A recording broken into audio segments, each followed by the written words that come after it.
And that was Fred Ho's track, Turn Pain into Power. And you're listening to a special on WBAI New York. I'm joined with Mimi Rosenberg for a 2-hour special, The Battle for Community Radio, by the people, for the people. And we're airing over both WBAI New York and WPFW in Washington, D.C. We are expecting a breaking news story, so bear with us from our counsel, Arthur Schwartz, on an emergency event that took place today. So we will break in at any time that Arthur is able to join us. And it goes to the fragility of this radio station and the issues that we are mentioning and the fragility of the network. But right now we will continue. We are here to learn about the latest attempt to remove the community from our stations and the Pacifica Network's governance. A group called New Day Pacifica is preparing to take another bite of the apple, yet another referendum to force through shattering changes to Pacifica's bylaws to effectively end representative community involvement in the operation of the Pacifica Network. They're essentially asking for, well, I think it's taxation without representation. You pay for it, but we'll control it. Why, they've said about, I guess I would call it eliminating the House of Representatives and just keeping the Senate, an autocratic hierarchy. When they say fight back, when they say get back, we say fight back. And listen to Pacifica activists who will educate, agitate, and organize about the threat Pacifica faces and why we must heartily oppose the New Day Pacifica referendum and keep the people's microphone keeping on. By the people, for the people. That's right, megaphone and microphone to amplify the voices of the people. John, whose station? Our station. Whose network? Station? Our network. The People's Network. And if you don't get it yet, just to give you a little bit of a heads up, we've put this together with people from throughout the network who are part of WBAI and Pacifica Fightback, and that's what we intend to do. And we are operating in our pandemic mode virtually, so there may be a few glitches, but bear with us. The content is too important not to relate by hook or crook. And what better way to open in earnest than with a statement from political prisoner Mumia Abu-Jamal, the world's, one of them, great journalist and humanist. And let's begin with political prisoner Mumia Abu-Jamal. About the newest events occurring at Pacifica stations. We hear the word centralization. How can centralization be a problem? We ask this question because we live in a centralized state in many ways, where the federal government from Washington, D.C. is the chief administrative agency that runs this huge entity that we call the federal government. And that's a good thing, right? Well, radio isn't a government. Radio is an intimate, personal way of communication that communicates to people that it cannot see, by people that cannot be seen, but they can be heard. It is voice to mind. And centralization is essentially one thing and one thing only: control. Centralization is how the system reproduces itself, by quieting the voices of those people it deems deviant, those people it deems dissident, those people it deems other than human, other than people. And when we look at the government, right, we can see that it has performed that function in this history of the United States. I was just looking through Howard Zinn and looking over the 1930s and the 1932 election between Herbert Hoover and Franklin D. Roosevelt. And Hoover called Roosevelt a socialist who was a threat to the American system. And anyone who knows anything remotely about socialism knows that that's not true. But the very idea of Social Security was seen as anathema by those who wanted to control through capital all things, all human endeavors.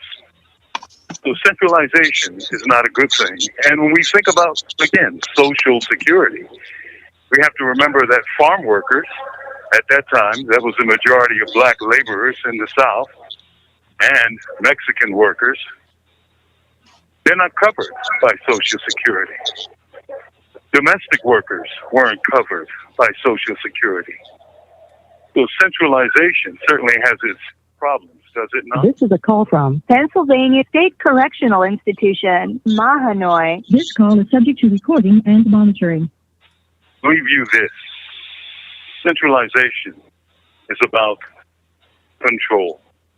And decentralization is about liberation, freedom, and liberating voices, personalities, identities that have been under the thumb of repression. So I know what side I'm on. I hope you're on that side. From Imprisoned Nation, this is Mumia Abu Jamal. Mumia Abu Jamal, political prisoner, brilliant journalist, humanist, friend of WBAI, WPFW of Pacifica. And we have been joined now, and there is breaking news by counsel for Pacifica, who played a fundamental role in the last effort to, well, we called it a coup in October 2019, when that time people who were armed came to our station as wreckers. Well, we've been joined by our now counsel formerly for Pacifica, who is seeking to fight the good fight, provide the defense. Arthur Schwartz, tell us today what happened, which right now, this is breaking news, and it sets the pace for this entire program and for us to educate, agitate, and organize to empower and maintain the power for the producers, the production staff, and the listeners of the Pacifica stations. Arthur Schwartz. I first want to just say hello to the WBAI listenership. As people may know, I had a show for 3 years that ended in July because I decided to run for New York City Council. So until next June, I'm off the air under FCC rules, but I can be on. But I did remain as Pacifica's general counsel, which I became after we won the fight to keep WBAI or restore WBAI back on the air, and a Democratic majority took over the board at Pacifica and asked me to work as counsel. And I have to say, just as an intro, that I have found since then, as someone that's worked with nonprofits and unions for 42 years, that the board, all of the naysayers about how Pacifica functions, it hasn't been apparent to me as general counsel. The board has addressed problems. The board has dealt with issues with its audits, with its with any loans that are due. The board addresses financial issues as they come up, and the board of Pacifica, even though it's 24 people, correct me if I'm Grace, who's on the air too, works very well together. The meetings are lively. This is a group of opinionated people. But in the end, everybody works together because they or most people in the meetings want to resolve the problems and move this foundation, WBAI and the other stations are part of a foundation called the Pacifica Foundation, because they want to move it forward. There are those who think that the issue is in structure. The issue is not in structure. The issue is in taking an entity like ours, which is an amazingly democratic from below institution, and having it continue to exist and grow in this time period, both in the age of COVID and in how communications and fundraising have changed. Anyway, while there's an effort underway, which may result in another bylaws referendum sometime next year, all of a sudden, I got a call yesterday that a lawyer said, be in court at 9 a.m. tomorrow morning in Los Angeles Superior Court. We're filing a writ to have Pacifica put in receivership. And I said, why? And he said, you'll find out when you get there. So I'm in New York, but we have counsel in Los Angeles who went to Superior Court at 8:30 this morning, Pacific time, and met this lawyer who had traveled down from San Francisco with a board member and two members of the board of the local station board of the station in San Francisco, KPFA, and they had 800 pages that they were filing with the court, seeking to have Pacifica placed in a receivership so that a person would take over all the governance of Pacifica, and that person would have total control over all the stations, over all the money. And the judge, and they basically raised a bunch of issues that have actually been resolved in the last 12 months, as in fact people have worked together to try to resolve them.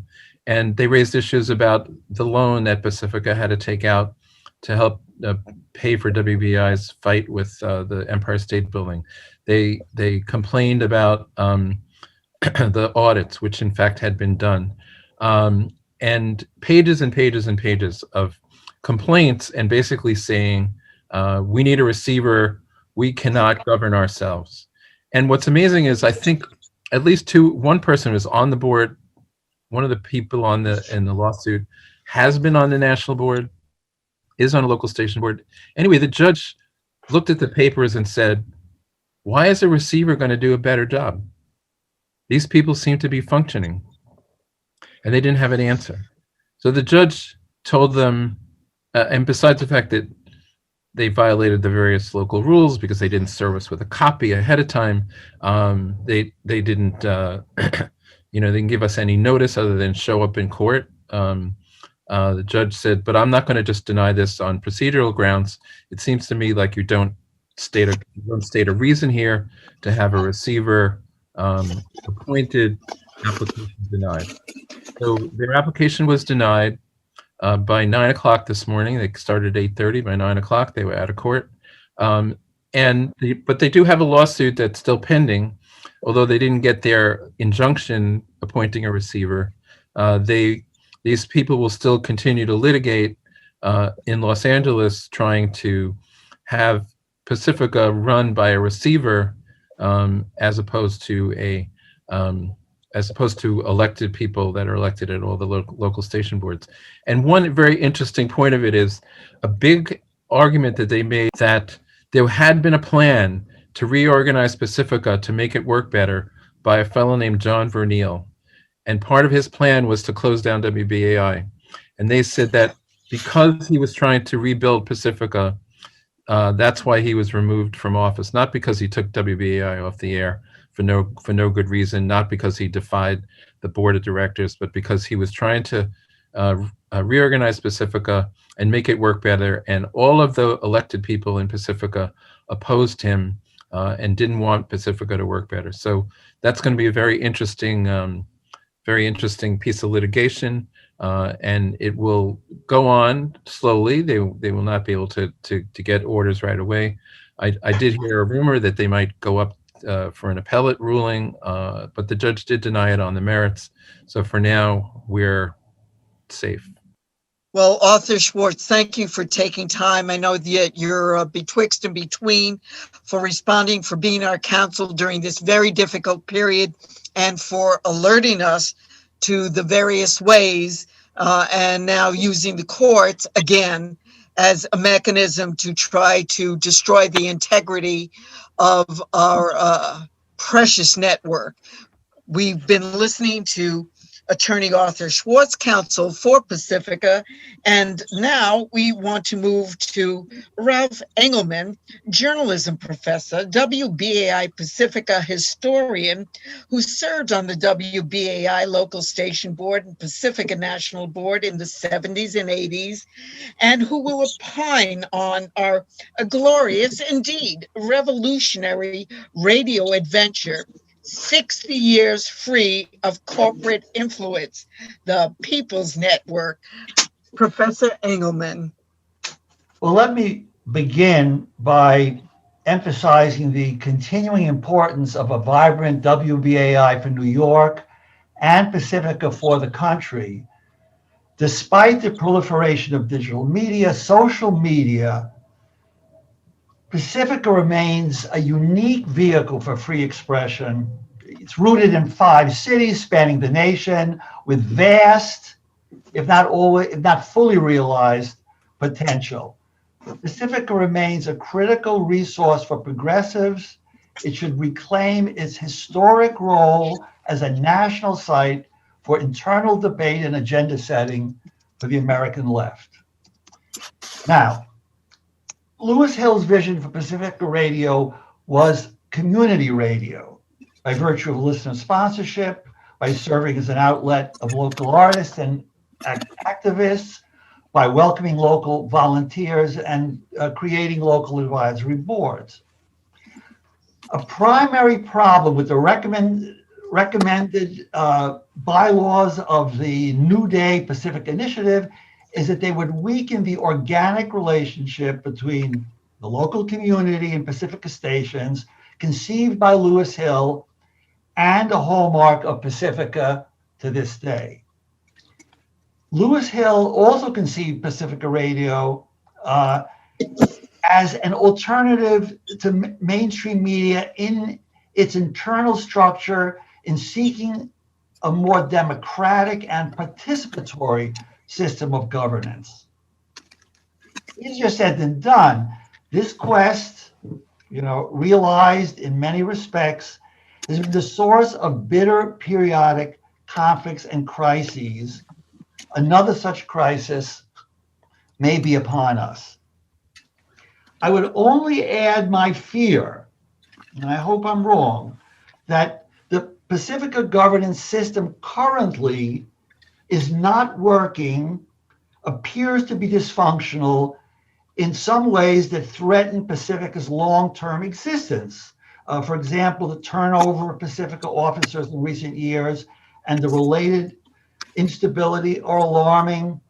The inability to complete timely audits has cost the stations millions of dollars from the Corporation for Public Broadcasting and threatened Pacifica's exempt status. Thus, in my view, opposing the draconian reorganization plans emanating from the West Coast is as problematic as they are, dangerous as they may be, is not enough. In my view, people associated with WBAI and WPFW and allies at the other stations need to show a willingness to acknowledge and address the dysfunction within Pacifica by providing their own proposals for change. Let's stop just playing defense. Steve Post once spoke of the balance of powerlessness that can hobble Pacifica. Change is needed, but change in keeping with Pacifica's historic mission and culture, so we don't end up saying, to save the village, we had to destroy it. To save Pacifica, we had to destroy it. Well, thank you very much, Professor Engelman. Now we're going to have Tracy Rosenberg, who is the Executive Director of Media Alliance, a former programming coordinator at KPFA in Berkeley, and a member of the Pacifica National Board from 2010 to 2013. Thanks. It's wonderful to be here, and hello to the listeners at BAI and PFW. I think it's extremely helpful to take a look at how we got here. There's no doubt the 2003 bylaws and the democratization of Pacifica was a response to a particular board and particular people who were doing specific things, namely sending emails about selling stations and reprogramming them and freezing out community ownership in favor of their own individual visions of what was needed and what Pacifica should be. But if that's all that was intended by the democratization of Pacifica, then it would have been sufficient just to force those people out, make them resign and replace them. But it's key to sort of say that's not all that was intended. What was intended was to change the relationship of people, of members to the station, and to structurally sort of capture all of the rhetoric about people's radio and who owns these stations, and that they are your station. So let me say that again. The purpose was to transfer real ownership to the members. Pacifica was lucky. They went to a court and they asked a court to let them restructure in this fashion. And courts don't often do stuff like that. It's extremely rare, but they did it for Pacifica. And we need to realize that was once in a lifetime. In other words, if we give up what we were granted, real ownership, we're not going to get it back. So once again, here we are. It's 2020, almost 2021, 20 years after 1999. And once again, selling stations and reprogramming them is a board activity. You all saw that in October of 2019. Just like in 1999, the response to that was legal actions by the labs or the LSBs who went to court to establish that we own the station, not the board, at least spiritually and by intent. So we won, and we also won when the first set of revisionary bylaws were voted down by a 2-to-1 margin. But there are some challenges, and we should talk about them. Some of these are really recognizable. We could use more money than we have, right? But there are others that go much deeper, including what does democracy, which is a popular word, and having a vote mean when a lot of members don't vote? If the members own the station, what is their role when a station runs into financial problems or programming problems? And then how did we end up with a, shall we say, two political party system, just like our benighted federal government?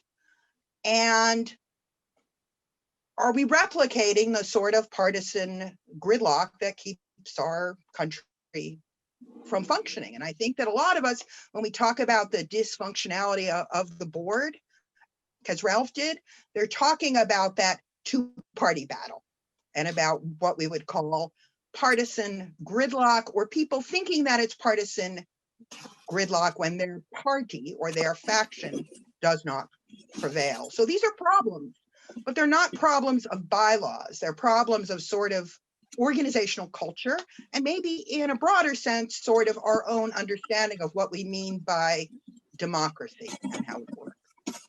So when we look at attempts to sort of, solve this problem via bylaws, even though it isn't really a bylaws problem, I think what we're seeing in both attempt number one and attempt number two is an emphasis on sort of solving the problem, which is sort of perceived to be partisan gridlock, i.e. my faction isn't in charge, by permanently or semi-permanently disempowering some groups.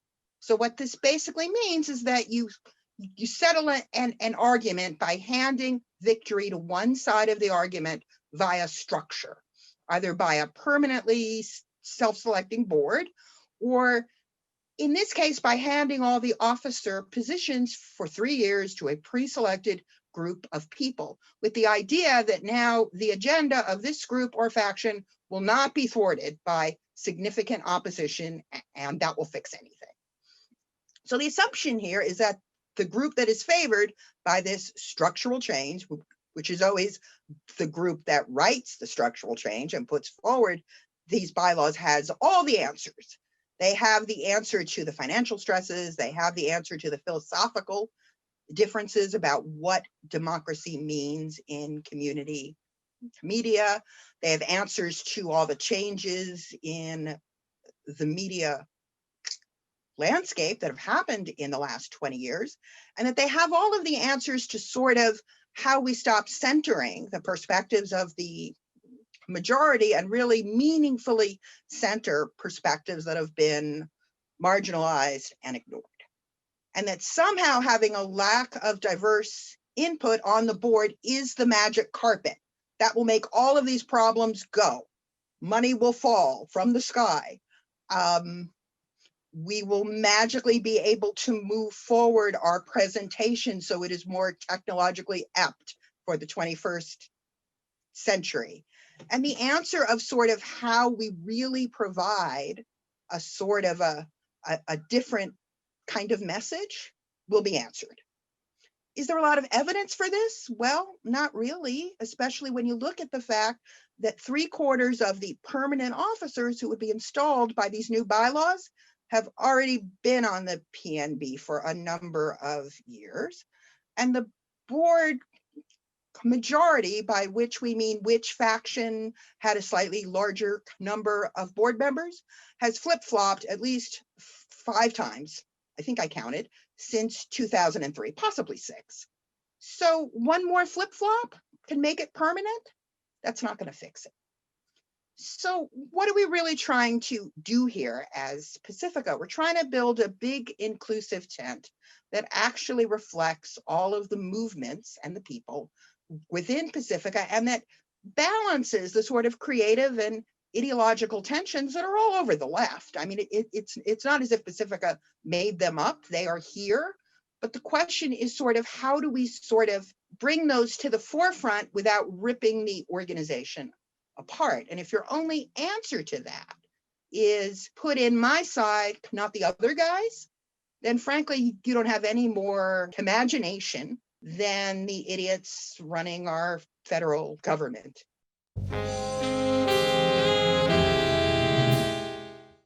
Up next, we're going to hear a sound clip from WBAI General Manager Bertold Reimers talking about the impact of the station's forceful takeover in October of 2019. And let's hear that. Okay, so, well, what they did, though, they took down Volusion. Volusion is a e-commerce website that allows us to make money, where we have all our premiums, where people go and donate. They took the BI Buddy. They took down the Braintree, which is the system that processes credit card. And then they were trying to get rid of PayPal, and Andrea told them that she didn't know how to get into there. I think she does, but never mind. So that's what happened. They disabled Google email, because I've been, like today, this morning or whichever day I started exchanging emails with Andrea and Linda, and then they never received anything. And then so finally, Linda and Andrea got together, they emailed each other next to each other, and then they didn't get the email. So there's no staff announce. I can't send through staff announce. They disabled the emails and stuff like that. So that's why you haven't gotten any. Yeah, you're getting email to other people, to your private email, is because we send email to 4 or 5 people and say distribute this to the staff because we don't have access. Microphone and equipment, what's happening? Yes. What they did is they took the station apart, they disconnected the microphone on the main studio. They took them and they put them in my office, and then in also the studio that you use, they took the 3 microphones, they put them in the office. They disconnected the cables and all of that stuff. And that was a clip from a meeting that was held on October 8th, 2019, in which current general manager Bertold Reimers was talking about what had happened and how damaging the takeover, which included armed guards that had come into the studio. So up next, we're going to move into the section we call They Said Get Back, but We Fought Back, or Destroying the Community Radio Model. And the first presenter we're going to call on is Mimi Rosenberg. She's a producer of Equal Rights and Justice and Building Bridges, your community labor report. And go ahead, Mimi.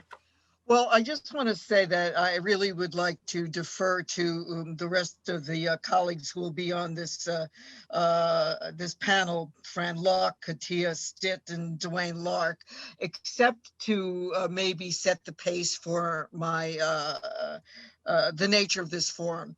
There seems to be a mythology that what is awry with Pacifica by virtue of democratic governance is a kind of self-massaging of one's ego and that erupts into sectarianism. I must say that it's time to really debunk that mythology, and what really has been at play and continues to be is a neoliberal agenda. This is a mighty and powerful network in terms of its location in 5 of the major cities of this country, in terms of its more than 60-year history, the fact that it is unencumbered by commercialism and corporatization, which means its message is similarly uncovered. While it has an eclectic politic, it also has a revolutionary politic. And make no mistake about it, that within the liberal community, as within the Democratic Party, etc., there are people with a neoliberal agenda who are absolutely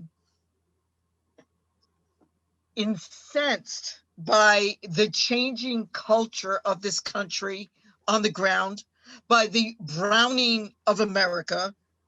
They are careerists. They are oftentimes academicians and an intelligentsia that is terrified and afraid at the usurpation or the displacement of their own privilege and their own sense of cultural supremacy, and that is more often than not white supremacy. So what I attribute the violent takeover the day that I was at the station on the microphone in October 2019 to be the ideological difference in trying to implement a neoliberal agenda and dismantle the character and nature of Pacifica as community radio that is for the marginalized, the disenfranchised, the historically oppressed, and as told in their stories by those people. It is a battle for who assumes power. And I must say that you cannot have, and I am a firm believer in community radio that percolates up from the grassroots by their voices, by the people and for the people, and that you cannot uncouple the issue of the production and the broadcast and the stories of community from its governance structure. So I just want to say that my vision is not about squabbling, not about egotism, not about sectarianism amongst the left, but a differentiation between a neoliberal agenda versus a far more radical politic that insists on community radio as told by the people and for the people, and that insists on inclusion and yet ever greater amounts of inclusion, and about the wresting from its ranks of white supremacy and the culture of white supremacy that has long dominated and been the prevalent sound. That is what was at stake. That's what the takeover represented.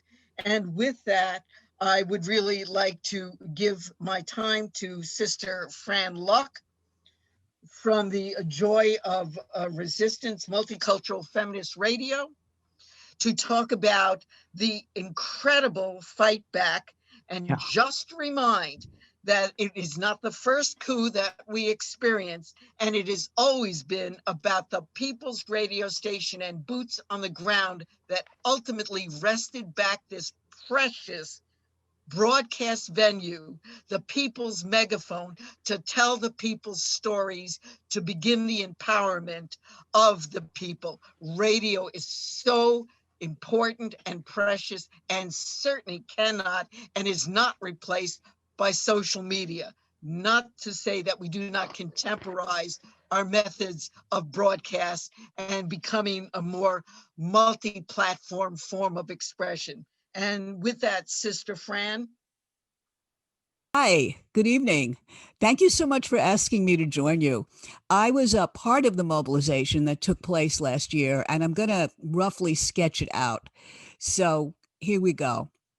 On October 7th of 2019, I got a phone message at 9 a.m. from Rebecca Miles saying, "Fran, have you heard? WBAI has been shut down and the staff has been fired." That day, I walked around in a state of shock and had a bad feeling in my stomach. And in the evening, I made my way to the station where I found Mimi Rosenberg and some others who had spontaneously also gathered there.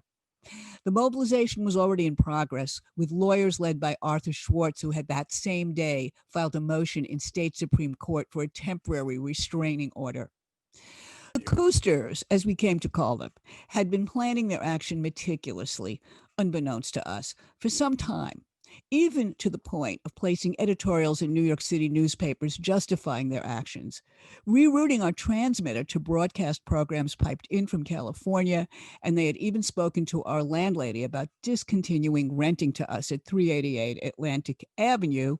And as we were to find out later, that same day, they had started a court action in California to change Pacifica's bylaws to make it easier to sell the station's valuable license.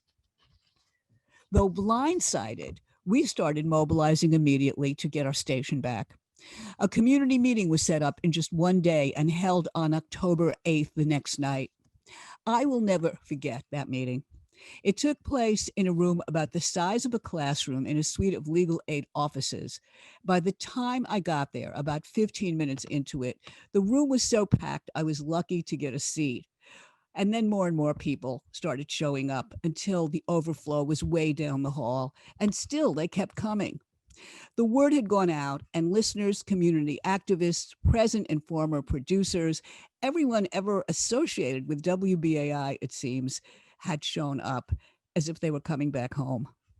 The feeling in the packed room was one of love for WBAI and determination to get the station back. It was overwhelming and it was emotional. By the end of the evening, we'd formed into committees, one to plan a press conference and another to write press releases. I was on the press release writers committee, and we got busy immediately to play catch up with the media, which had only gotten the Cooster side so far. Weekly community meetings followed. One was in the Huge People's Forum on West 37th Street, and there we named ourselves WBAI Fightback and started a website by that name. Our press conference took place on October 15th on the steps of City Hall. It featured community activists, WBAI producers, and elected officials such as Brooklyn Borough President Eric Adams and State Legislator Harvey Epstein. It got continuous coverage that day on New York One. Meantime, we packed the courtrooms at each of the 3 court hearings on our case. On November 6th, State Superior Court Judge Melissa Crane ruled for us, upholding that the claimed vote of the Pacifica National Board for the action against WBAI had been faked, as 5 board members had been illegally disenfranchised from that vote. We reclaimed the station that night, with many producers showing up and broadcasting euphorically into the wee hours, celebrating and taking listener phone calls. But the fight wasn't over. Besides recouping the enormous financial losses we had incurred during the 1-month shutdown, there was a new bylaw suit that had been filed in a California court on the same day as the coup. And we were mobilized. We were ready. The WBAI Fightback meetings became dedicated to fighting the new bylaws. We sent out thousands of letters and postcards and worked with other stations under the name Pacifica Fightback. And although we won in that bylaws referendum, our enemies have not gone away. And we are now fighting a new initiative to pass similar bylaws. And I'm going to end it there. I'm sure that others who follow me will fill you in on the details of that battle. Thank you very much. Thank you very much, Fran Luck from Joy of Resistance. It's a feminist program on weekly on WBAI. Up next, we're going to have Katia Stitt, who is the program director of radio station WPFW in Washington, D.C., and is also simulcasting this broadcast. Welcome to the show. Thank you so much, John. And thank you, Mimi, for your kind invitation. And it's wonderful to be with you all this evening. I actually served with Tracy Rosenberg at a time on the Pacifica National Board. So it's been a long road with Pacifica. I just want to briefly talk about what, particularly in this pandemic, WPFW, and I think I can extend that to say what WBAI has meant to their listeners, and how a restructuring of the nature that is being discussed would, I think, hinder that. In that we have really, both stations have really tried to educate and comfort our listeners during this particular period. WPFW is the station, as you know, that plays the most music. In fact, I was so delighted to hear that Fred Ho piece at the top, because Fred Ho was a friend. We presented him many times here in DC, and I first heard of Fred Ho on WPFW. And I think that one of the things that we've seen over these years is the trend is to kind of decouple culture and resistance. And you cannot do that. And WPFW, and I think at WBAI as well, has made sure that both social justice and music are intertwined, and they stay intertwined, because that is really one of the ways that you can change hearts and minds. And I fear that if we went down the path of this new structure, as we saw with Pacifica across America, which we all heard when WBAI was taken over, that there would be very little of that. There would be very little expression that really comes from the community. And, you know, we pride ourselves on being radio that comes from the community to the community. That is what WPFW is. That is, as we see, what BAI is. You know, everyone on this call and many of the programmers are activists as well in their respective cities. And we pride ourselves on that. We're not just journalists, and I have the highest regard for journalists. So when I say just journalists, I don't mean that they are lesser than, but the people that come to our air, the people that we give voice to, are often people who are fighting in the streets for the very same things that we're fighting for within Pacifica. I have long since felt that Pacifica needs to, just as we're doing an audit or taking account in the streets, right, in terms of white supremacy and white privilege, I think that within the leadership of Pacifica, that is something that we've fallen short on. We have not reckoned with our own bias, our own racism in this network. And so I'm hoping that we will get to that. And I think that as long as we stay the course with where we are now, not to say that we don't, you know, all of us can use improvement, right? Whether it's in our personal life or our professional life or within the network, there's always room for improvement. But I think that we have a great formula. I think I can say BAI and WPFW have been so responsive and so supportive of community, and the community has responded in kind, even in a time when people have far less, not only in terms of financial resources, but just the bandwidth to focus, the bandwidth to care about each other. It's been a constant onslaught. And yet we see the WBAI listener, the WPFW listener, and I'm sure other listeners around this network more grateful than ever and showing that gratitude because we do stay the course, because we do hold Lou Hill's mission at the center of what we do and how we present, because we do honor the communities that we live in, that we work in, that we come from, because we do listen to our listeners. I always say when I'm fundraising that we are beholden only to you, the listener. You are our shareholders, and we mean that, and we want to keep it that way. We do not, you know, I marvel really at the diversity of thought, the breadth of conversation, the breadth of culture and musical expression that I hear on Pacifica airwaves. And it truly sets us apart. And again, I think it is because we have input from our listeners, because our boards are comprised of people just like you and I that listen. Our programmers are comprised just like of people just like you and I that listen. So I would urge us to, yes, keep working towards improvement, but also understand that we have a gem here and we have a magnificent history. We just need to go to our archives to hear that. 70 plus years of incredible work. We opened up with Mumia Abu-Jamal. I mean, we stand on huge shoulders, and we can do this together if we stay together in the form that we're in right now. Thank you. Thank you, Katia Stitt, who is program director at a sister radio station, WPFW in Washington, D.C. Up next, we're going to be speaking to DeWayne Lark. DeWayne is the vice chair of the Pacifica National Board. He's a three-time chair of the KPFT Houston local station board. And he's going to be addressing some of the costs associated with the last referendum, and also on the events in September, October of 2019 on the Pacifica National Board. So, DeWayne? Thank you, John. First off, let me thank you for including me in this process. I have been a part of the National Fightback almost since it was formed, and very proud of the work that those who thought to start WBAI Fightback and then the National Fightback, we were successful, and I expect us to continue to be successful because we are a cohesive group that try to represent the whole spectrum of the community of radio and the community of thought, as I perceive and believe that Pacifica is.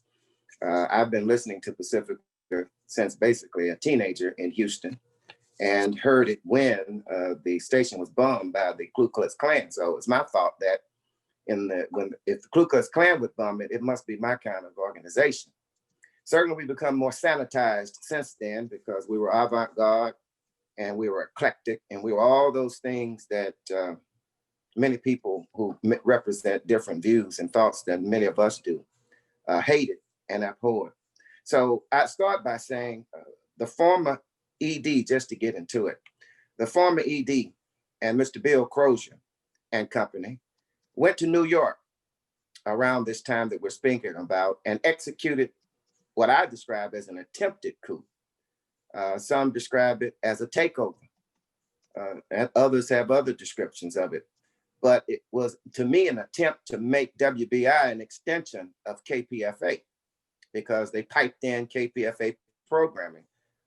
Also, I believe that some other comments that were made with respect to the flip-flopping of Pacifica's governance, I found that being a part of many local organizations, including the NAACP here locally since I was 10 years old, and being part of the oldest civil rights organization, independent civil rights organization, and being its former president 3 times, one of the youngest presidents, and it's been around since 1948, called the Harris County Council of Organizations.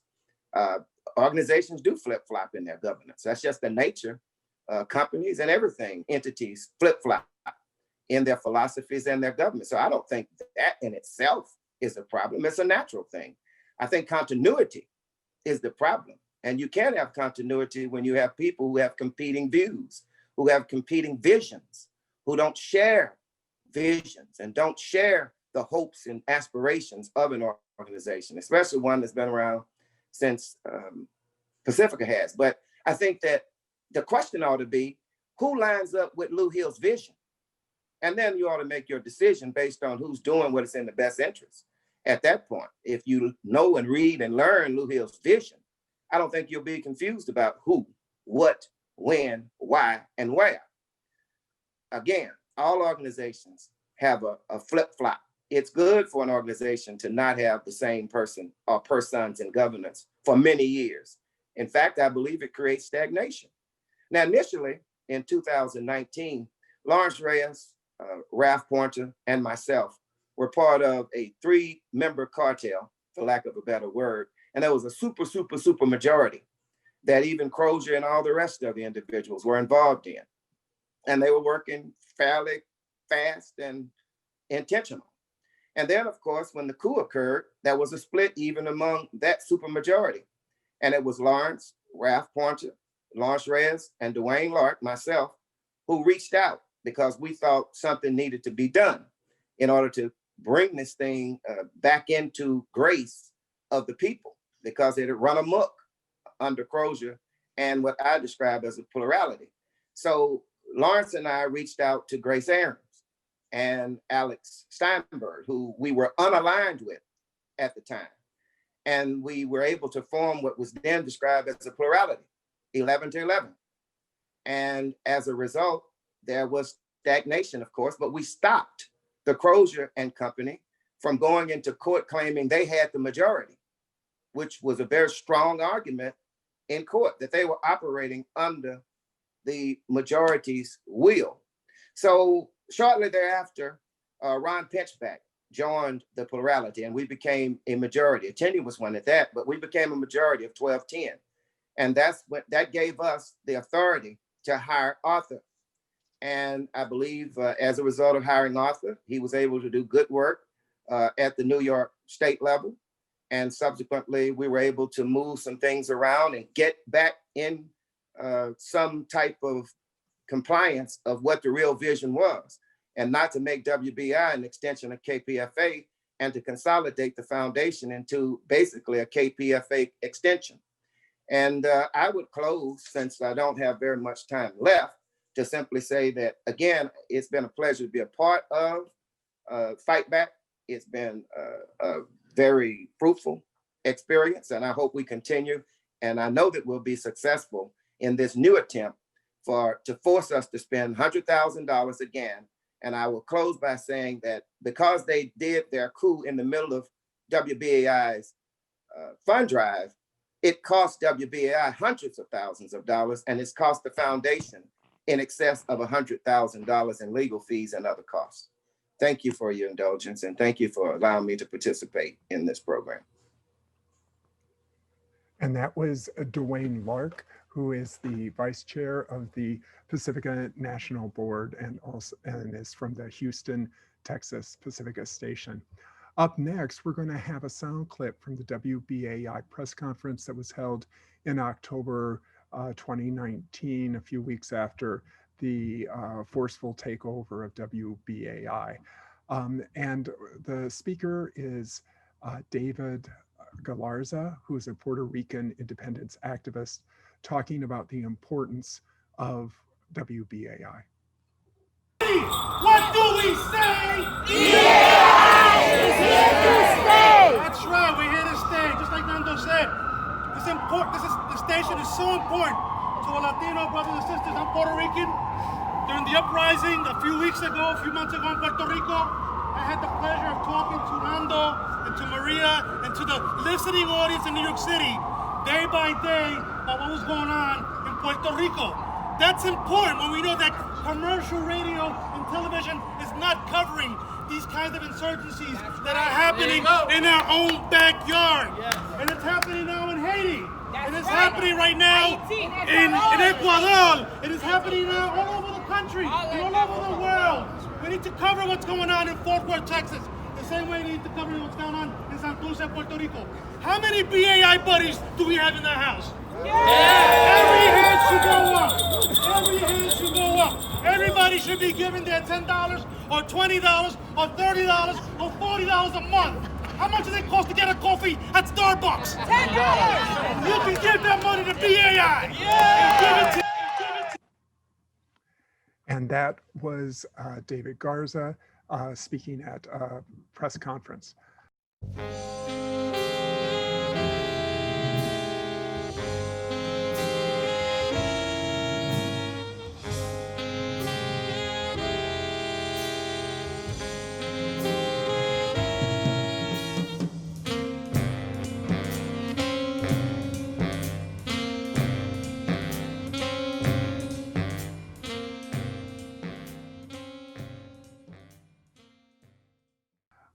Next, we're going to hear a sound clip from Zaid Mohammed, who is speaking also at that same press conference. Communicating without their tongue by the drum. Woo! Once their people were brought here in chains and used that same drum to resist the most vicious Holocaust that they have ever known. The Middle Passage, the transatlantic slave trade, that drum was taken for them. I stand here today proudly on behalf of the Malcolm X Commemoration Committee as a descendant of those Africans who fought with and without their drums, that somebody stole the drum that is WBAI. And everybody that helped build and create that unique drum that is WBAI are going to unite and fight until we get that drum back. On this day, on the anniversary of the founding of the Black Panther Party, we say all power to the people. All power to the people. All power to the people. All power to the people. All power to the people. And Malcolm is the answer. Take back WBAI. Hands off. WBAI.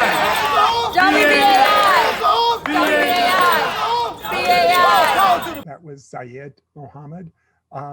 So up next, we're going to go back to Fred Ho's music. We're listening to WBAI.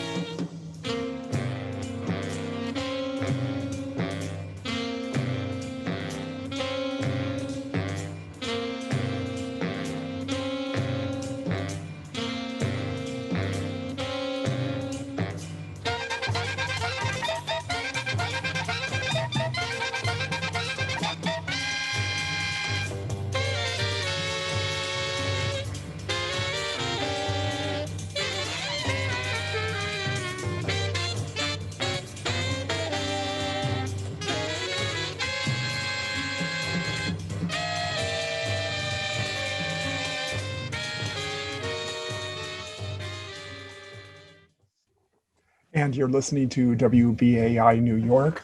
That was Fred Ho with his Afro-Asian orchestra playing Turn Pain into Power. And you're listening to WBAI New York. This is a special which is preempting Out FM, which will return next week. This show is called The Battle for Community Radio. And we're going to learn tonight about the latest attempt to remove community from WBAI and Pacifica's governance system. A group called New Day Pacifica is attempting to run another referendum to ram through changes to Pacifica's rules to effectively end community involvement in the Pacifica Network. So let's move on to our next segment. Mimi? Well, John, what we should also caption this is the effort to disappear the voices. It is not an accident that we heard when we opened up from Brother Mumia Abu Jamal, as I said, one of the great humanitarians, political prisoner, great journalist in the world community. And what Mumia opened by talking about was the issue of decentralization. What did decentralization mean? It is the language of revolution to begin to localize and turn the power over to the people. And the issue really is, what is the goal? What is the purpose of this unique form of media that is the Pacifica Network stations? And there are contending visions. Let us be clear about that. And while there's an eclectic politic, we certainly are coming down on the reality that it is, again, radio, media, the people's megaphone, by the people, for the people, and there cannot and must not be a centralization, a hierarchy that governs and controls what we, the people, the nature of the stories that we tell. It cannot vanillarize, if you will. It cannot Anglophile its sensitivities. It cannot be Eurocentric in its consideration. And that is a vision that is very much at play and was during the takeover in October 2019 by the institutionalization at that juncture of the removal of community radio and the replacement of it by air across America, which was vanillarized, figuratively, literally, politically. Its message, its characterization, its cultural sensitivities. So we are very clear that what we are learning tonight is why this happens, how it happens, how valuable, how important, think about it, is in this medium of radio in Houston, 2 stations in California, in New York, in Washington, D.C., the very belly of the beast. It is about decentralization. It is about the language of resistance, the People's Radio Station. And with that, we continue our work tonight and with our tremendously important presentations. And again, if you joined us just now, you may not have heard that already as we speak, there was an effort by a faction of the same New Day Pacifica who support their efforts for a referendum to dismantle the governance process and create a hierarchy and create an elite structure that divests this network of the people who do the work, being it will be their disenfranchisement. It is to cut down and exclude rather than to broaden the tent for governance. Now, I want to say that what happened, Arthur Schwartz, our counsel, announced that there was an effort in California court today to put our network into receivership. And while they did not get the special relief, the injunctive relief to accomplish that, that lawsuit, which does not have a likelihood of success on its merit, nevertheless continues and will be enormously costly to the network. But be mindful, whether it was the armed guards that dismantled and destroyed and cost our network millions in total, as well as our station in the midst of a fund drive as it was dismantled, WBAI, as it costed its money, the effort to reclaim, not reclaim, but to take over this network is mighty and important. And let us be aware whose station, our station. Whose network? Our network. The People's Network, indeed. And with that, I really want to move on to our next, what we're calling maybe throwing the baby out with the bathwater, or it's a new day, or is it a dark day? A forensic analysis of the petition that is now in play to lead to a referendum to dismantle democratic governance. And it is my great pleasure to announce, and we will re-announce them, Tracy Rosenberg, who will be speaking, who's the executive director of Media Alliance, who was the former program coordinator of KPFA, California, and member of the Pacifica National Board from 2010 to 13. Grace Aaron, local station board member, I'm sorry, got too many W's in there. Force of habit, KPFA, Los Angeles, and secretary of the Pacifica National Board. And Michael Novak, KPFA local station board member, anti-racist activist, and teacher and union shop steward.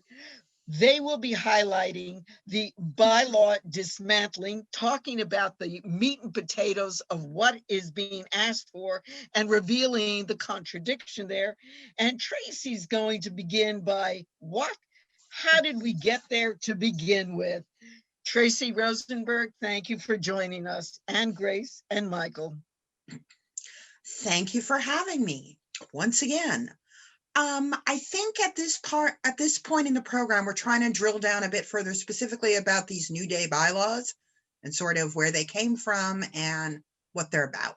And since I talked for a while, I'm not going to go on and on here, but it's important for people to understand that this is the second attempt to revise the bylaws. If you feel like you voted on this just a little while ago, you are right.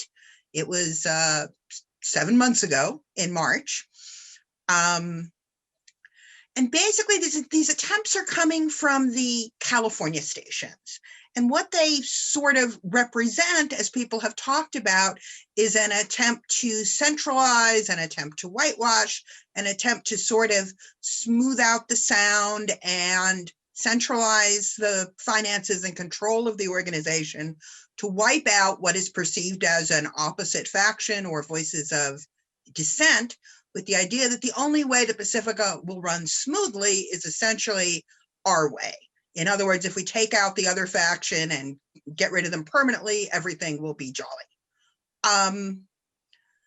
This particular set of New Day bylaws, if you ask the folks who put them together, and it's important to say that while a couple of people may have been in on bylaws 1 and aren't on bylaws 2 and vice versa, largely it's the same folks. And these are the same folks that were heavily involved in the WBAI takeover and shutdown in the fall of 2019.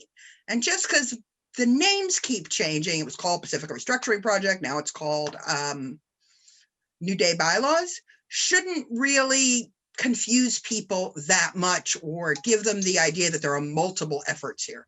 It's pretty much the same folks, just restructuring, going back to the drawing board, and putting this on the table again in a slightly different version. And I want to emphasize that many of the things that were in bylaws 1 are also in bylaws 2, but they've basically just been polished up a bit so it looks a little bit more democracy friendly than the first version. But those democracy friendly touches, they are on the surface. They are faux. The bottom line, once again, is to consolidate control for one partisan faction and to sell you on the idea that doing so will solve all of Pacifica's, somewhat complex and rich and deep problems. So with that, I will leave it to Michael and Grace to tell us all about the details. And indeed, we have now Grace Aaron, and then we will follow Grace with Michael Novak.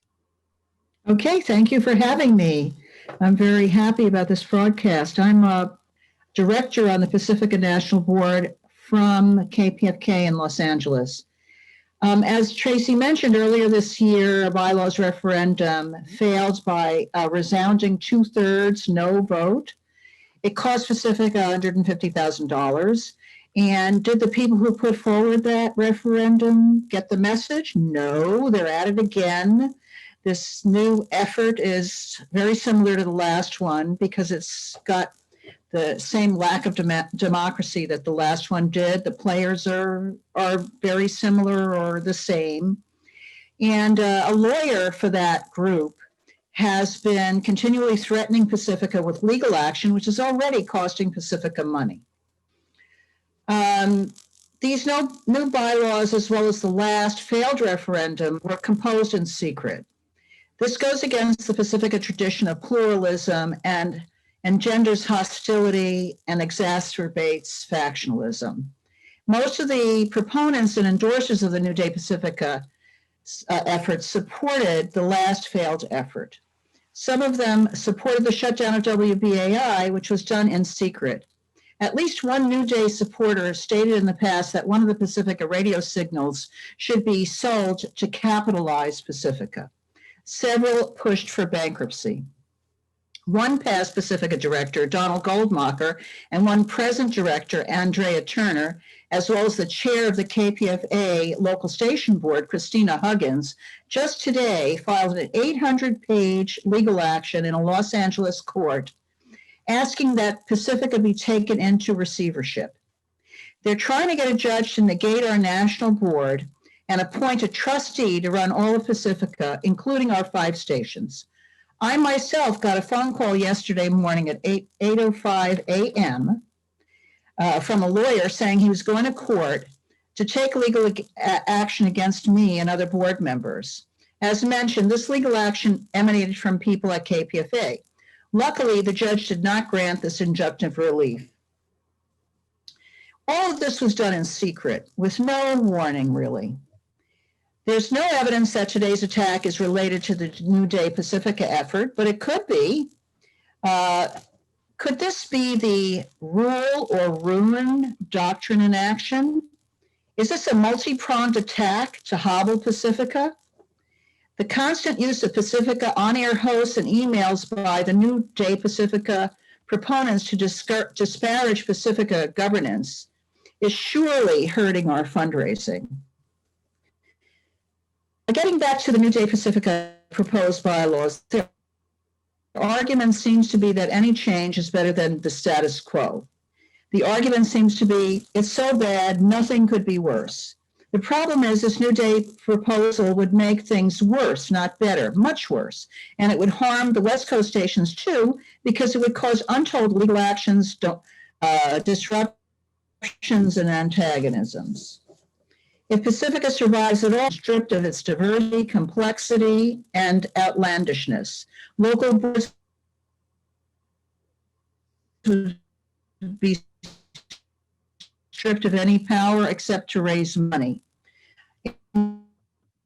Inevitably, rich people will boards exclusively, and they will. So, you know, the only effort that people have put out to save Pacifica is to make it more appealing to rich donors. And I think that streamlining the bylaws, making the board smaller, will appeal to rich people, and they'll come in and donate a lot of money to Pacifica. And is this snake oil or what? These people say they don't believe in snake oil, but this is really snake oil writ large. Anyway, the New Day bylaws promise democracy, but it's a phony democracy. Members get to accept 4 pre-chosen self-elected officers who have 3-year terms. There's no choice. You either take it or leave it. Please leave it. If you've signed the petition already, please write to the National Election Supervisor at nes@pacifica.org and ask to have your name removed from the petition. All right, so there are 4 officers that chose themselves. Sharon Kyle from a Los Angeles online newspaper, Jan Goodman from KPFK, Lyndon Foley from KPFT, and Akio Tanaka from KPFA. None of them had professional radio experience. Notice that none of the officers are from either WPFW or WBAI. The 2 East Coast stations with the greatest number of Black and brown staff, programmers, and members will be locked out of any leadership role on the board. Yeah, they'll be locked out. They'll be second-class citizens, of course. I mean, is this unbelievable? So now we have, then there would be one director elected from each of the 5 stations. Can one person really represent a whole entire station? I don't think so. This would bring the board up to 9 people. But of course, the West Coast stations would predominate the board, and then there would be one paid staff director, one unpaid staff director, and one affiliate director. And then this board, which would be dominated by the West Coast board members, would be able to appoint 3 other board members. So you see where this is going. It would be ultimately, I believe, a 12-member board or 15-member. Anyway, there'd be 12 and then 3 more appointed, so a 15-member board. Under these new bylaws, the national board would be smaller. There would be no treasurers. The new bylaws would eliminate treasurers and also local board participation in national committees. This would really deplete the foundation of the oversight that it needs to do lots of its work. Now, it may be that other nonprofits can operate with small boards. That's because they have far more staffing at the executive level. Until such time as Pacifica is able to afford that kind of staffing, it would be foolish to eliminate the many volunteers in Pacifica governance who right now do quite a bit of staff work. And anyway, to wrap up, these bylaws are a downgrade, not an upgrade. They pretend to be democratic, but they concentrate power in the hands of a few. They discriminate against racial, political, and geographic minorities. Please do not sign the petition. If you have already signed, please unsign by emailing New Day Pacifica that you wish to rescind your signature, and make sure to copy the National Election Supervisor at nes@pacifica.org, or just say you want your signature off the petition and send it to just the nes@pacifica.org. I'm sure it will be validly removed. That's all I have to say. Thank you very much. Thank you, Grace Aaron. And now we move to Brother Michael Novick, who is from our California area, activist extraordinaire.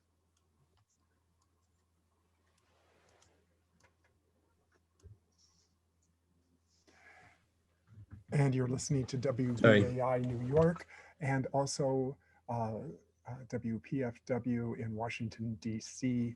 I'm John Riley, and my co-host is Mimi Rosenberg. So, yeah, thanks, John and Mimi. I'm glad to be here with you. I am a donor to WBAI as well as KPFA in Berkeley, although I live here in Los Angeles, and I'm obviously a member of the local station board, but I started listening in New York. I grew up in Brooklyn, and BAI was an education to me. So I want to follow up a little bit on what Grace said. I want to point out 2 or 3 things that these bylaws do and explain why they do them and why they're connected to the issues we've been talking about of gentrification of the airwaves, of neoliberalism in command. One of the things that these bylaws do is they create a 3rd class of membership at Pacifica. Right now, there are 2 classes of membership, which is the staff, paid and unpaid, and the listener sponsors, the donors. This separates the paid and unpaid staff into 2 separate groupings. It creates a 3rd class of membership for the unpaid staff, which they refer to as volunteers.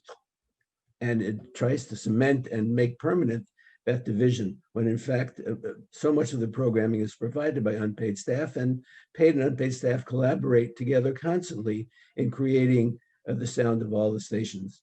And that's something that the reason they're going at the bylaws is to make permanent a set of changes that disenfranchise and discriminate against people. The other thing they're doing is they are separating as Grace said, separating the local station board entirely from the national board for participation in national committees.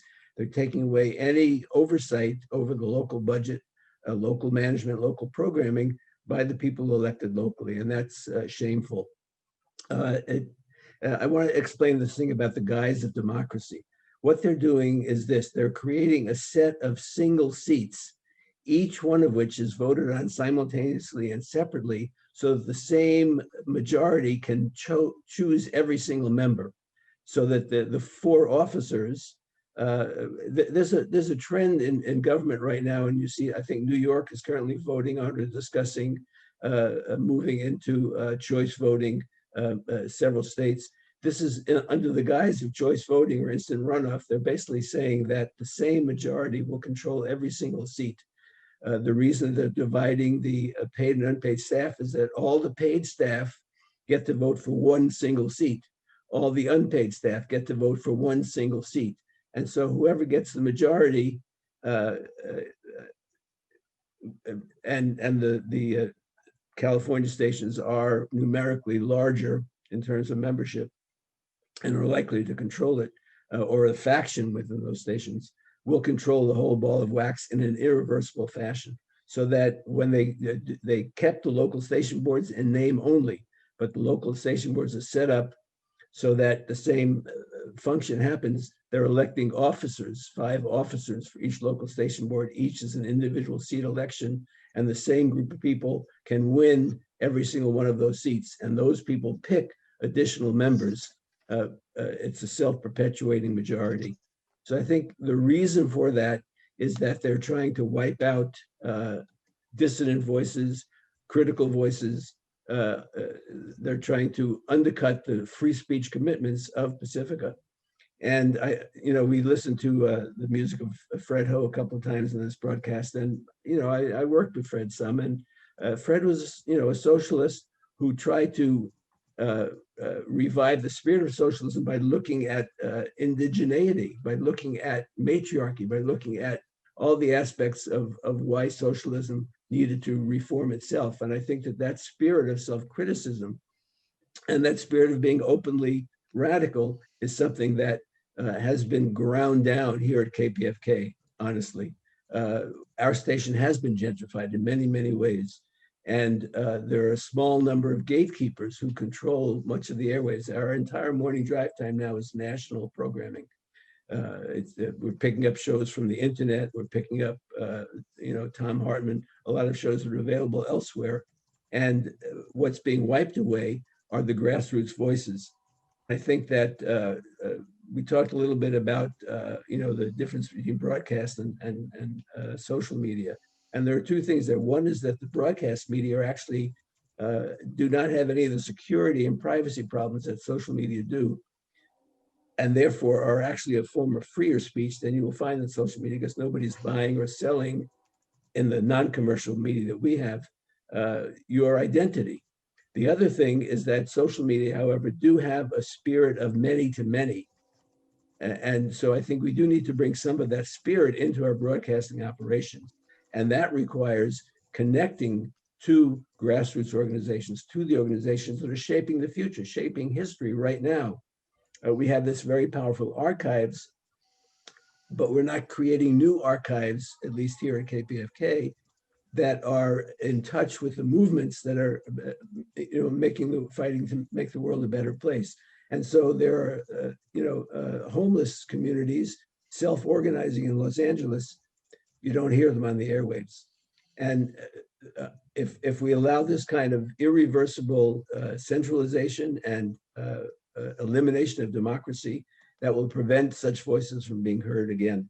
And I think that's the critical factors. I think that the unity of paid and unpaid staff to work together to bring those voices on the air and to train new people and new voices up to provide news is what we need. And what the bylaws change that's being proposed would eliminate maybe forever. Well, I really want to thank Tracy Rosenberg and Grace Aaron and Michael Novick. And I just want to remind and highlight that some of the things these bylaw amendments would do, and make no mistake about it, they are shattering, they are dismantling, they are carving away at the essence of democratic and accountable governance. Again, radio by the people and for the people. We are not merely its instrumentality as community, and we are not its financiers.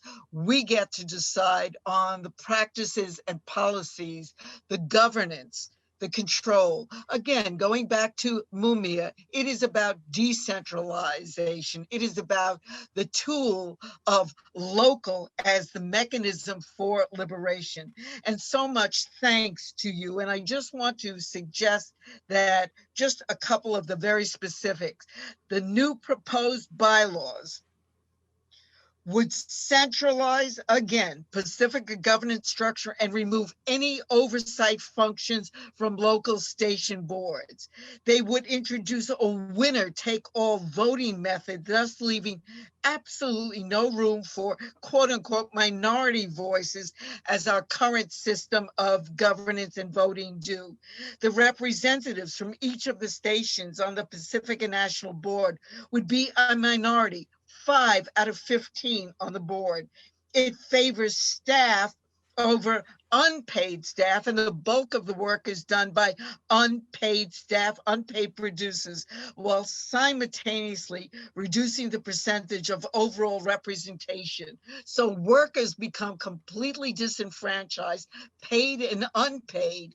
They no longer have, which is a fundamental of progressive thinking, a voice and a role in the conditions for their production. It reduces the percentage of affiliates. We have hundreds of affiliate stations who would also be represented on the national board. So it's a centralization model that strips accountability, and we won't take it. New Day Pacifica is an old day retooling, redo of the referendum that was already defeated in 2019, 2-1. Whose station? Our stations. Whose network? The people's network, the people's megaphone, and we won't give it up. And that doesn't mean just paying for it. It means the terms and conditions under which it operates belong to the people who finance it and who need it for their stories to be told. And for what purpose? It's not an academic exercise. It is for what? To educate and agitate and organize. To do what? To empower we, the people. For a new world is possible, and it is the people whose stories we put on the movers and shakers who make that possible.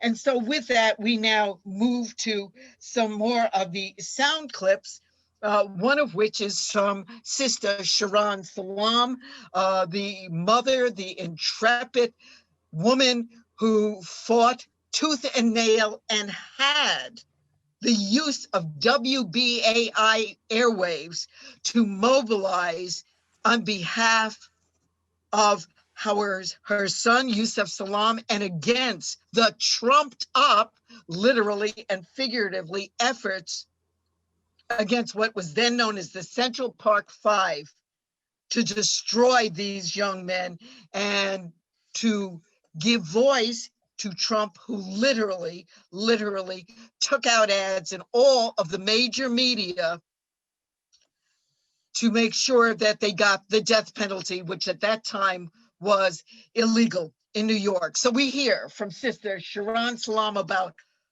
whose station, our stations, and its very function and imperative to exist and stay in the hands of the people.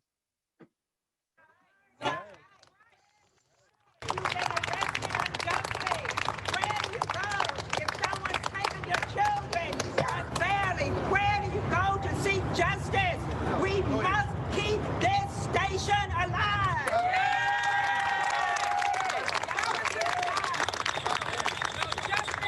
No peace. No justice. No peace. No justice. No peace. What do we want? Yeah. What do we want? Yeah. What do we want? Yeah. What do we want? Yeah. When do we want it? Now. When do we want it? Now. When do we want it? Now. And John, I think we have another clip from our WBAI press conference and the people's victory, if you will, because we got it back and we're sure not going to give it away. Take it away.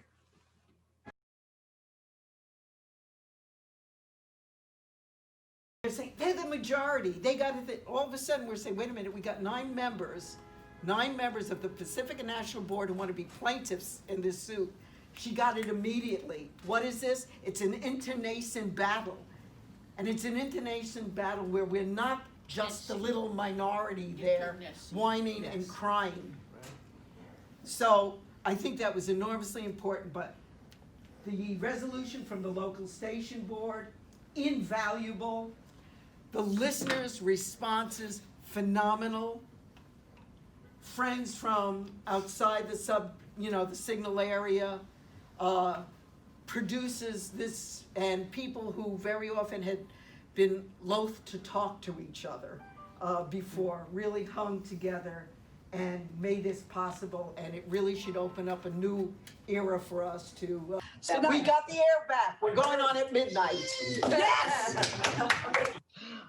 Well, I was a little taken aback by that, but it's nice to hear. And that is when we got our station back, and we first at midnight went back on the air. And what a glorious and wonderful moment that was. And now that we're was going a to move. WBAI Fightback meeting, which WBAI Fightback still exists, and they're involved in the struggle. And WBAI Fightback can be reached at the following email address: WBAI Fightback at gmail.com, WBAI Fightback at gmail.com, or you can go to their website, WBAIFightback.org.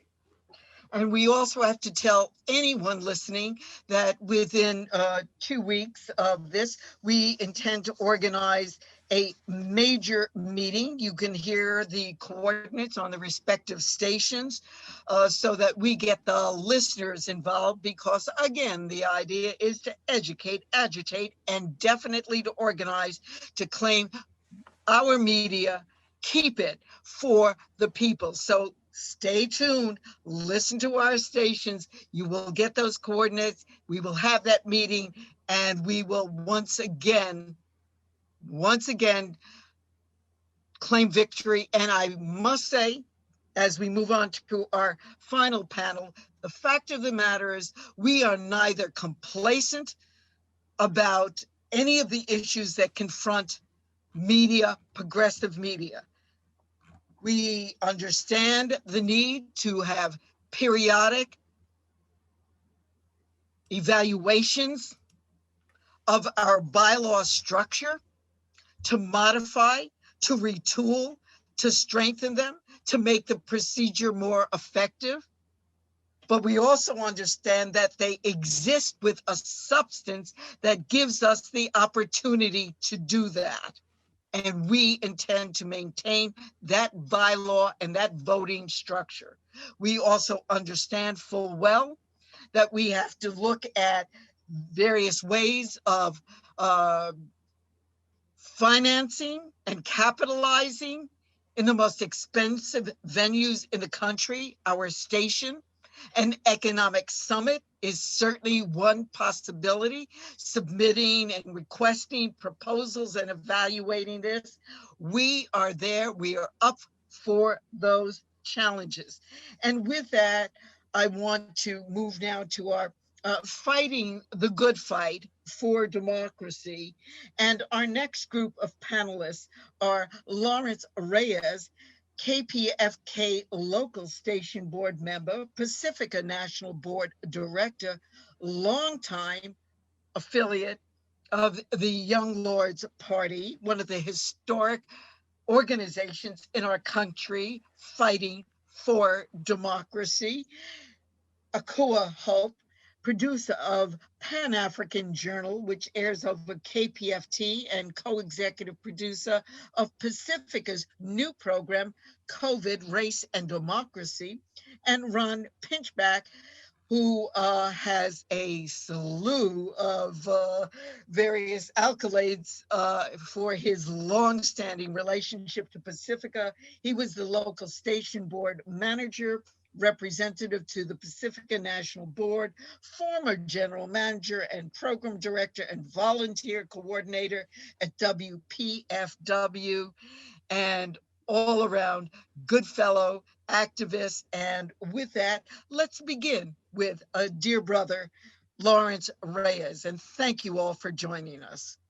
On WBAI New York and also WPFW in Washington, D.C. And this program is Battle for Community Radio, about an attempt to change the bylaws to remove the community from the Pacifica bylaws. So take it away, Lawrence. Yes, and that was John Riley, who is the co-host of OUT FM. I'm Mimi Rosenberg, who is a producer of Equal Rights and Justice and co-producer and co-host of Building Bridges, the oldest worker-oriented, union-based program in the country. Why don't we move at this point to run Pinchback, again, local station board member and representative to the Pacifica National Board, and with his many other long-term commitments to keep these stations keeping on. Brother Ron? Good evening, everybody. First of all, thanks for being here. Can't wait to hear what Lawrence has to say, because Lawrence has been, on the front line of this fight, for some time now.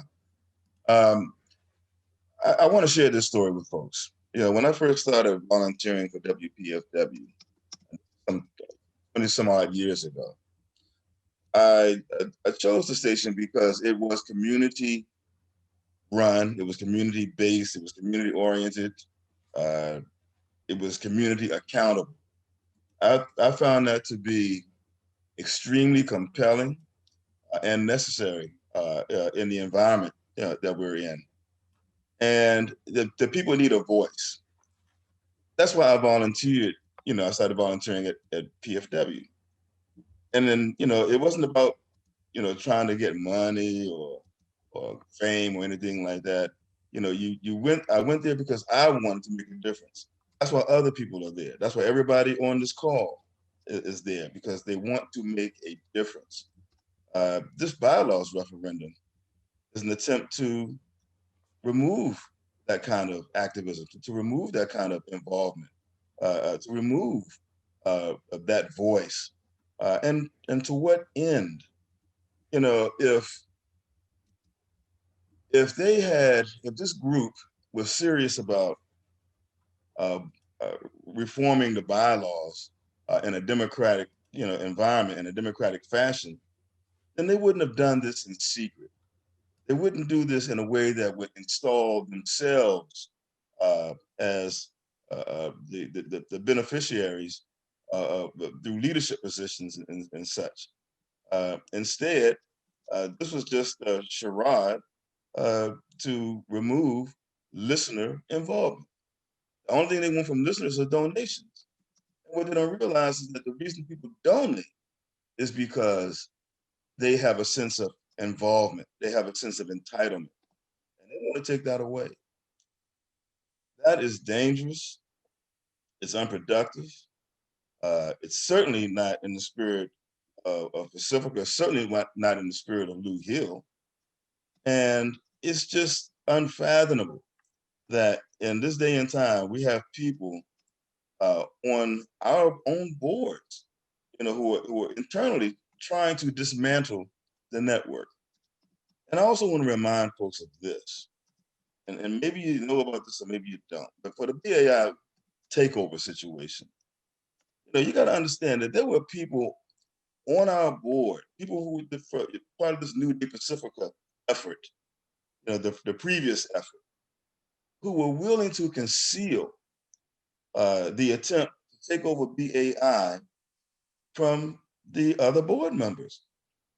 They're literally, and when I brought this up, I made this point clear to them, because they were trying to recruit me to be a part of that. And I said, well, anything that this group does, anything that this board does, has to be approved by the board. This is about representation. If you're not going to do that, then you're in violation of that policy. You're in violation of the spirit. You're in violation of the bylaws. But they chose to ignore that. They chose to ignore that, and the result was the deliberate shutdown of BAI which fortunately, because of the Fightback folks and because of the outrage around the network, the station was reinstated through law. So all I want to say is this, folks: do not allow this small group of people to disenfranchise the entire listenership nationwide, take away their voices. And trust me, from a 24-member board that we have at LSB consists of 24 members right now. All those voices are important. If they get away with what they're trying to do, those voices would be gone. You know, there'd be no accountability. There'd be no oversight. The only thing they would hope that this board can do would be to raise money. Well, that's, you know, if you're not involved in the program, you're not going to be willing to raise money for it. So that's a no-brainer. You know, it's difficult enough raising money now with them being involved, but to take involvement away from them, it's going to dry up our coffers immediately. And yes, then they'll have to go through those big donors. And that's what this is all about. Disenfranchising the listeners so that they can justify going to big donors. Folks, please defeat this. Please understand what's at stake. This is the biggest threat to Pacifica that exists right now. And for 2021, that is priority one, defeating this referendum and letting people know what's at stake. Ron Pinchback, thank you so much. And we want to move to one of the powerful sisters I know whose radio program I've been listening to and learning from and being educated by for a long time. Sister Akua Holt is producer of Pan African Journal, which airs over KPFT. And she is concerned about, and I'll reveal behind this, no, actually, we haven't been able to see you thus far. Hopefully we can work out that for the visual component of this, but Akua Holt, thanks for joining us and let it rip. All right, thank you. Thank you very much. And we've got the visuals now too. Perfect. Thank you, and good evening to everyone. And this panel is so important to educate the audience and listeners and potential members about what's really going on with Pacifica. I'd like to take a moment and say that I am standing on the shoulders of the great Ilambe Brath and Samori Marksman and Brother Didon, who made his transition. We have had people who have fought the good fight despite the dysfunction of Pacifica. I want to say kudos to each and every host, programmer, producer, tech support person. Sometimes we don't give ourselves a pat on the back for fighting the good fight and doing excellent work. Excuse me. Having said that, listening to everyone speak, I thought about just my own personal history with Pacifica and what attracted me to the network. At a time when I joined Pacifica as a volunteer straight out of college, Ilambe Brath and a group of producers and hosts and news people, they were traveling to Berlin to cover that story. And I thought, wow, this is awesome. I've never seen this cadre of people together traveling abroad to cover a story. Really, what network is this?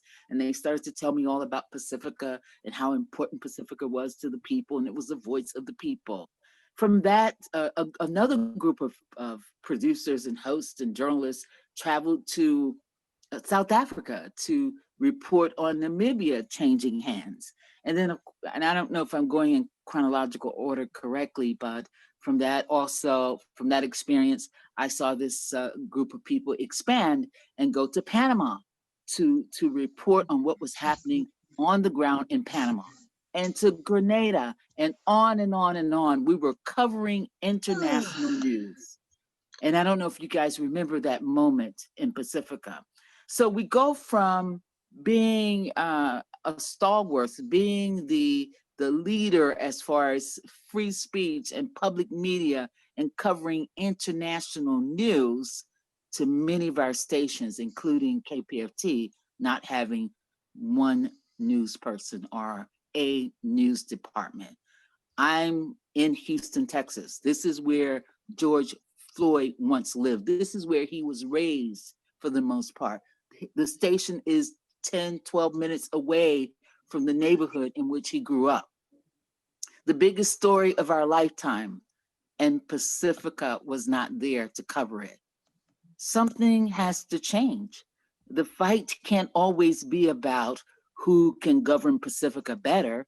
We also have to look at how well we're serving the people. And when I look at the New Day proposal, I don't see anything in that proposal about serving the people, about amplifying the voice of the people and the will of the people. The same group of folks are recycling the same information over and over again, new name, same song. I like to also add, someone said earlier, this group from the West Coast. No, that group consists of people from the South. You see, we've always had this entity within Pacifica in the Southern area who never wanted Pacifica to reflect free speech, to reflect the will and the voice of the people. They operate in a silo, and they were able to find people around the network who thought like them. And these folks band together and created this cabal, if you will, to just completely destroy what we know of as Pacifica today. So we will continue to educate our folks in Houston and throughout the country. Sometimes we have to listen to other stations to find out what's really going on. Again, operating without a program director for several years, having a dysfunctional board to the point where we've had, I think, 3 or 4 managers within the last 2 or 3 years. And our budget has gone from a couple $100,000 to, I'm not sure where it's at now. We have a problem. I've always said when the national board would meet in Houston, we've got a problem. We've got a problem. We have a station that doesn't want to grow, a station that doesn't want to serve the community, a station that does not want to report on what's happening in the prison system in Texas. They don't want to report on what's happening on the border in Texas. Again, all these stories were being talked about on the nightly news and throughout other public media mechanisms, and our own station did not have the will, the staff, or the resources to cover these stories. So it's important to me that we continue to fight for the people who need representation, for the people who need access to stories that they cannot hear on other networks. Particularly, we have a somewhat of a conservative public media station here in Houston, and they realized that we were not functioning. And this summer, during the whole wake of George Floyd and Ahmaud Arbery and Breonna Taylor and so many others, Brother McLean, so many other people who were murdered at the hands of the police, these other stations, they were covering these stories and we were non-existent. So again, it's important that Pacifica continues to grow and to beef up its programming and its effort to respond in real time to the many stories that happen, not just in our signal areas, but around the country. And being a part of the COVID Race and Democracy show, and Ron Pinchback was on the ground with us, and he helped us to come up with that title for that show. That show is a reflection of what's happening throughout all of our signal areas, as well as the 200 affiliate stations. So many of us who are passionate about telling the stories and covering the stories that we don't hear sometimes in our own network, this 1 hour a week is an opportunity for producers throughout the network to cover stories that they may not be able to present in their signal area. We realize that with regard to this new bylaws proposal, some of our programmers here in Houston and other stations have been silenced. They feel as though if they speak out or if they unsign their names, they will become a target and lose their program. I would like to remind them of what Audre Lorde said years ago. is that your silence will not protect you. So thank you, Fightback. Thank you to the organizers of this panel for raising your voices, for educating the people, for helping us to understand what's really going on with this new proposal. Akua Holt, thank you. Ron You hear me Pinchbat, now? thank you. And we are now with the more elusive Yeah, do you hear me? Lawrence Reyes, who has joined us and is going to take us out, but not before we tell people again, send an email to WBAI Fightback@gmail.com to get involved. That's WBAI Fightback@gmail.com. And we will be organizing in very short order, and you will hear the coordinates on the air, a meeting to continue to mobilize to defeat New Day Pacifica. And with that, Brother Lawrence Reyes. Thank you. I'm technologically challenged, so I do the best I can. But one of the things I'm most proud of being a PNB director was being able to submit the motion to have COVID, race, and democracy, to create a task force for a national programming show. So and Ron and Akua and the whole collective, we got it done. I want to talk about the future, because I think the future is very important. And I think that's where a lot of the stations are missing the boat.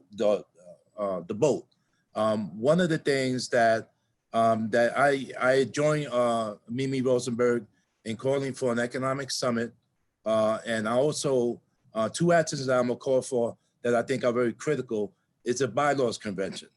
One of the reasons that I am so involved in Pacifica, because I have a 20-something-year-old son that completely tuned out. And those are the people that after I'm gone, which I don't know how much longer I'm gonna be around, but I'm gonna fight the good fight. Those are the people that we need to sustain our network moving forward.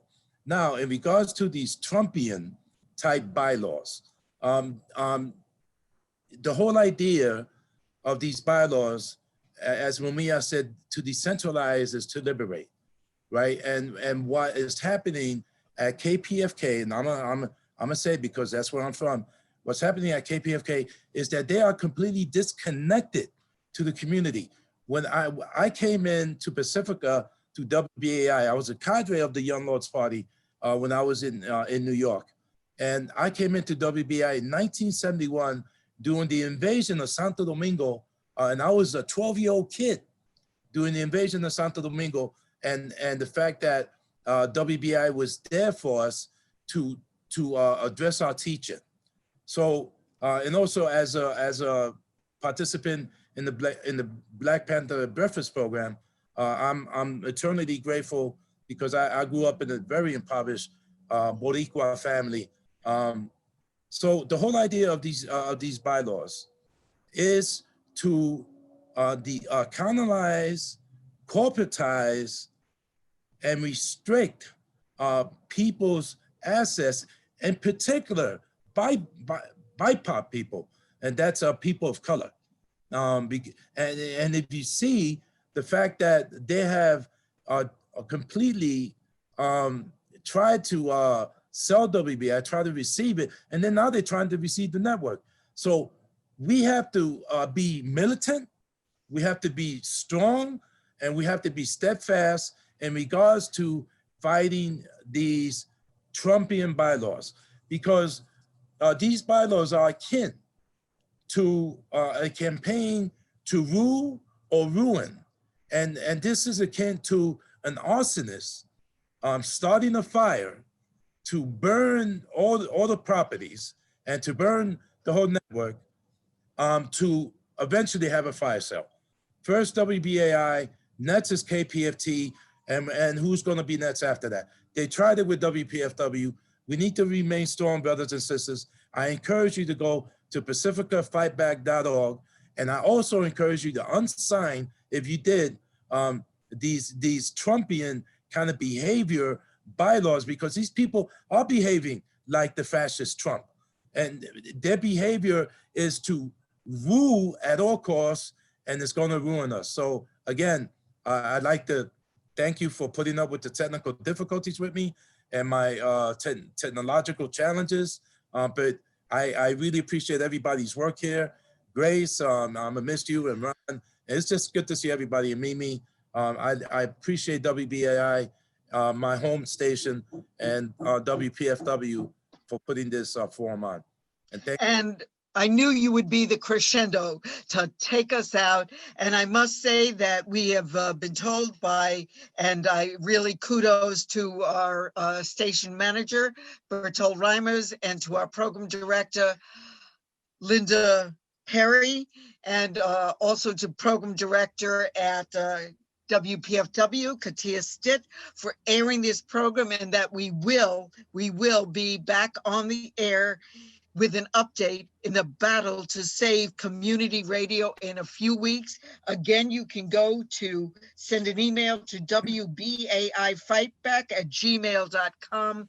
And special thanks to Brother John Riley for helping to organize this. And again, to our station management in WPFW for allowing this to air. And make no mistake, this is about the issue of self-determination. It is about respect and consideration for the people who are marginalized, the people who are disenfranchised, the people who are hurt, who are historically oppressed, not only being able to talk, but to be able to make the policies and decisions and practices of the organization that they produce for and that they go on for, and where their voices are indeed amplified.